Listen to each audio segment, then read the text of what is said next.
ఈ మాట వినాలి. మొక్కుబడి అంటే నీకు నచ్చింది, నీకు అనిపించింది ఇవ్వడం కాదు. ఫస్ట్ ప్రయారిటీ దేవుడు అడిగింది దేవునికి ఇవ్వడం మొక్కుబడి. అది ప్రత్యేకమైందంటే అది ప్రత్యేకంగా ఉంచమని అర్థం. నేను డబ్బుల గురించి మాట్లాడలేదు, సమయం గురించి.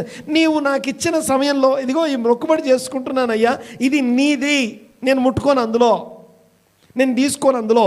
ఆ మొక్కుబడి దేనికి సంబంధించిందంటే శాంక్టిటీ, పరిశుద్ధత.